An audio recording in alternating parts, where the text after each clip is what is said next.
Neat పరీక్షలో అక్రమాలకు వ్యతిరేకంగా హైదరాబాద్ సెంట్రల్ యూనివర్సిటీలో దళిత బహుజన ఐక్య వేదిక ఆధ్వర్యంలో విద్యార్థులు ఆందోళనకు దిగారు. నేషనల్ టెస్టింగ్ ఏజెన్సీ దిష్టిబొమ్మను దగ్ధం చేశారు. కేంద్ర రాష్ట్ర ప్రభుత్వాలకు వ్యతిరేకంగా నినాదాలు చేస్తూ ర్యాలీ నిర్వహించారు. దళిత బహుజనులను విద్యకు దూరం చేసే కుట్రలో భాగంగానే నీట్ పరీక్షలో అక్రమాలు జరుగుతున్నాయని మండిపడ్డారు విద్యార్థి నేతలు. ఎన్టీఏ నిర్వహిస్తున్న పరీక్షలు అక్రమాల పుట్ట అని ధ్వజమెత్తారు.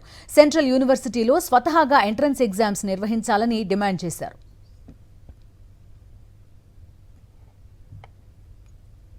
ఈ నెట్ లో అక్రమాలు జరగడం, దీనికి వ్యతిరేకంగా ఈరోజు జరుగుతున్నాం. అలాగే యూనివర్సిటీ అడ్మినిస్ట్రేషన్ కూడా వాళ్ళ ఏదైతే ఎంట్రన్స్ టెస్ట్ ఉందో సపరేట్ గా ఎన్టీఏ మీద ఆధారపడకుండా యూనివర్సిటీ ఆఫ్ హైదరాబాద్ అడ్మినిస్ట్రేషన్ వాళ్ళ ఓన్ అడ్మిషన్స్ కూడా పిహెచ్డి అడ్మిషన్స్ కూడా తీసుకోవాలని కూడా ఈ దళిత బహుజన మైనార్టీ ఆర్గనైజేషన్ డిమాండ్ చేస్తుంది.